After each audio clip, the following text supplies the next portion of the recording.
What's up guys, Nolan here, and today I hope you're going to click away from this video understanding weapon customization in EFT. After bringing more than 40 players through Escape from Tarkov, I've learned a lot about new player struggles and based my videos off of this experience. This video took a lot of time and effort to script, record, and edit efficiently, so please leave a like, subscribe, hit the bell, and share with your friends if you think that they could use this info. I would really appreciate it. One of Escape from Tarkov's priorities is to become the gun encyclopedia of first-person shooters. They want to add as many as they can to the project, with all of them being fully customizable down to the lower receivers of the weapon. I have a method that makes this all extremely easy, but you have to be at least level 5 with a workbench to do it. So skip to this point of the video if you are at least level 5 and you have a workbench constructed in your hideout. If not, then here's the steps. Step 1 being finding your weapon, whether you looted it, bought it, or started with it. All are the same in terms of how you customize them. Once you have your weapon, you can double click it to open the inspect window. Here you can mix and match from the attachments you have available by just clicking and dragging. If the slot is open, you can also directly drag a part to the gun and it will automatically attach to its position like this. If the part does not want to attach, then it's either incompatible with the weapon or it does not have the room. Incompatibility can be multiple things based on the attachment. The easiest way to solve this issue is by double clicking the attachment and checking the drop down menu for compatibility. This looks for weapons in your stash, so if you have the weapon you want to attach this piece to in your inventory and it does not show up in the compatibility list, then it is in no way compatible with that weapon. If your weapon is showing up on the list but it's still not attaching, then this is where things can get difficult. The answer will depend on the attachment, but for the sake of brevity, I will split it to these categories: optics, handguards, and muzzle devices. If your optic will not attach, it's because you need a rail system, which is for most guns, or a dovetail mount system, which is for AK platforms, on your weapon. The point of interest will be your upper receiver or dust cover for most weapons. If you're not sure, then you can always inspect the weapon before you purchase it, and you will see the open slots it has and its compatibility. If you have a flashlight, laser, or foregrip you would like to add to your weapon, make sure the handguard is compatible and has the space. Most have universal Picatinny rails, but some may look for special mounts like Keymod or M-Lock. In these cases, you will need to buy an extra rail attachment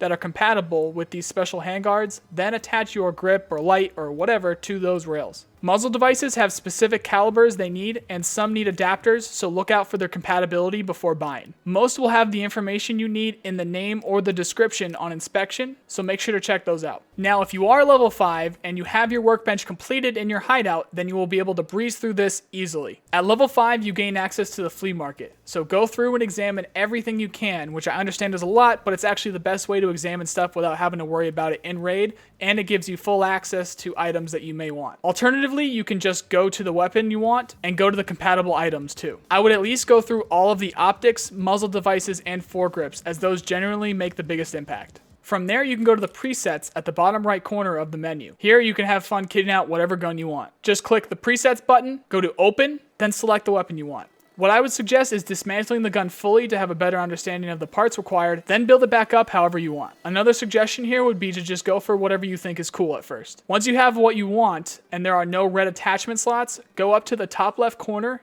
and hit Save As. Then name the build. From here, you can hit Find Parts to go to the Flea Market and buy the parts. You can filter this to traders only if you're worried about prices or ease of access, and then if you don't have access to an item, X out of the trader only option to see what's on the Flea Market. If you can't find the item on the Flea Market, then think about swapping it for another item. Be careful when selecting Purchase All, because depending on the build, you may already have some of the parts, or somebody on the Flea Market might be trying to rip you off. So make sure you check your stash and the prices of the items on the Flea Market first. To test your work without any risk, you can either go into an offline raid and turn on the scabs for moving targets, or construct your shooting range in the hideout, which is much quicker. A side note here is that you do not lose any gear or ammo for doing either of these, so have fun. Now you can go wherever your imagination may take you. If you want to build something cheap, you can select to only have access to attachments that you have on hand in your stash, or just choose a stock build and attach 1 or 2 things. If you want to min-max, you can also see what your attachments do by opening the list at the bottom left and keeping an eye on the stat as you modify it. What you want to pay attention to is your ergonomics and your recoil. Ergonomics will essentially affect how you handle the weapon, with, in my opinion, the most important aspect being your aim down sight speed. So this sums up as the higher your ergonomics number will be, the quicker you will aim down sight and the better handling for the weapon you will have. Your vertical and horizontal recoil numbers are pretty self-explanatory, but just as a heads up, the lower the numbers are, the less recoil the weapon will have. I will have gun build videos coming soon for my favorite builds, so be on the lookout for those. I hope you guys learned what you needed about gun customization in Escape from Tarkov. If not, feel free to ask in the comments. Otherwise, I hope you enjoyed the video, and I also hope you have a nice day. See you guys.